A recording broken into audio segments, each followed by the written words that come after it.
Low. So ngayon po, nakasuot ang aking body harness. So una natin tatandaan, pag tayo ng susunod ng body harness, una-una natin yung ating leg strap. So bakit po kailangan natin unahin? Dapat po ay suto yung ating kamay dito para kung masyado kasi masikip, hindi tayo magiging komportable sa ating paggalaw. Kung malawak din naman, ganun din po. So lagi natin unahin ang pagsusot ng ating leg strap para maging komportable tayo sa ating gagalawan.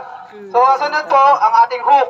Pag tayo nakapagsuot ng ating body harness, kailangan po ang ating body harness, ang ating mga hook ay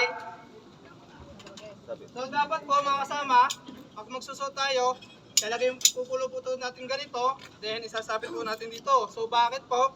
Para pag tayo pumunta sa area natin gagalawan, hindi ko natin ito kailangan hawakan dahil pagkakita tayo ng scaffold, syempre kung hawak natin yung isang kamay natin ng hook, hindi ko tayo mababalance. Then pag tayo na out of balance nga, hindi ko natin may hawak yung ating kabilang kamay dahil may hawak. Kaya hanggat maaari mga kasama, pag tayo ay gagamit ng hook o pupunta sa ating area, dapat ay nakasabit ng ganito.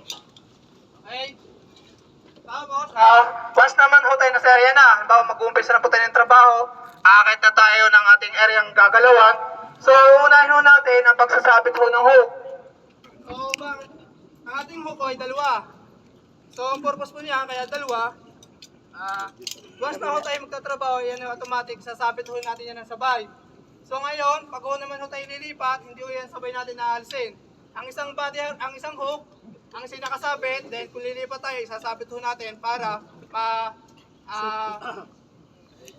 maano natin na tayo safe, masigurado dahil pag ang ginawa natin minsan ay dalawa, minsan hindi natin maiwasan mouth balance at pwede tayong mahulog.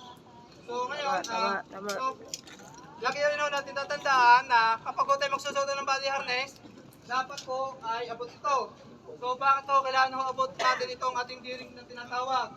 Dahil once na tayo nalaglag sa isang mataas na lugar, ang pwedeng mag-impact niya pag nasa lower body natin ay ang ating ulo mapahampas sa ating mga bawat area na ginagalawan. Kaya hanggat maaari mga kasama, ang paglalagay nito dapat tayo abot para pag tayo nalaglag, ang ating upper body hindi mapapahampas sa kung saan saan.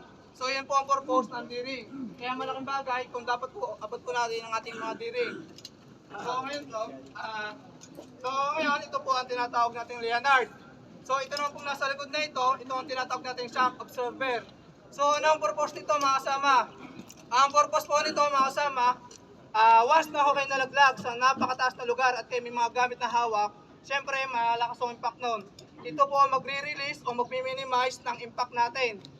So sa madaling salita, mababawasan nito yung impact o yung lakas ng pagkakabagsak natin. Kaya hanggat para makasama, huwag natin kakalimutan na dapat sa pagsusot ng body harness, laging pong meron tayong tinatawag na shock absorber. Okay. Ngayon sa dagdag lang din po mga kasama, once areho ay lagi ko rin sinasabi, pag tayo gagamit ng hook mga kasama, dapat upper shoulder natin, lampas sa balikat. So bakit po? Dahil po kung nasa baba yan, iyon po ay magkakameron po ng aksidente, yung tinatawag natin na tripping hazard. Dahil minsan, sa sobrang pagod natin mga kasama, hindi natin namamalaya yung ating body harness nasa baba, kaya minsan nasasaliber tayo. Kaya hanggat pa rin mga kasama, ilagay natin sa mas mataas sa balikat, para pag tayo na out balance, ay meron din tayo makakapitan. Tsaka mas sure na safe tayo dahil mas mababawasan yung impact dahil mas mataas yung pinaglalagyan ng ating hook o body harness. So mga kasama, ang sa akin lang sa maikling pagdidemo ko, sana kayo meron natutunan. Dahil sa bawat araw na kayo nakikinig sa toolbox, ay marami dapat na pumapasok sa ating mga isipan na kailangan natin na sa bawat araw ay meron tayong matututunan. So yun lang po sa akin, maraming salamat.